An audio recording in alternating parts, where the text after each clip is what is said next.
1 Corinthians 13 is one of the most timeless chapters in the entire Bible. You'll find some of its verses on t-shirts, coffee mugs, and we put them in Valentine's Day cards. Paul writes this letter to his church in Corinth while he is in Ephesus. Corinth was a wealthy town full of entertainment, both good and bad. It had innocent shows and entertainers, but it also had pagan rituals and sexual activities at the temple of Aphrodite. Sex work paid for the temple of Aphrodite, and it kept it running. And it was known near and far that they were the best and most expensive prostitutes in the entire land. So as a result, the town was overrun with drunkenness. Paul started a church in Corinth to save those lost souls.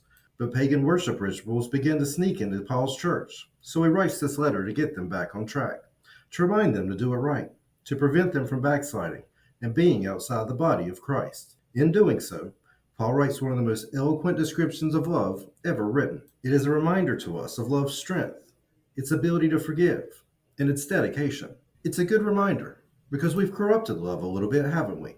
Saying it when we don't mean it, committing adultery against the one person who means the very most to us, treating those we say we love like they're the last person we'd ever love. We take love for granted. We take advantage of it.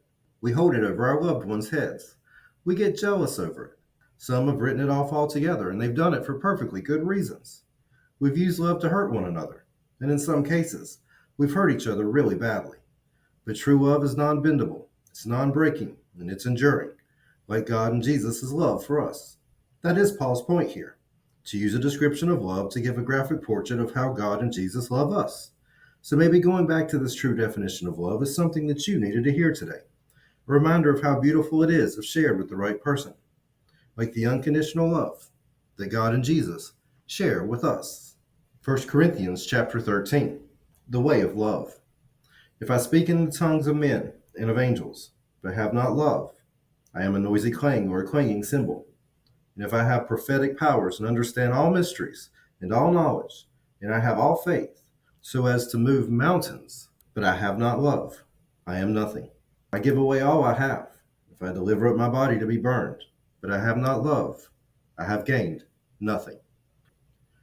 To hear more background in the rest of this verse, visit the full-length video on our Biblical Truths YouTube channel.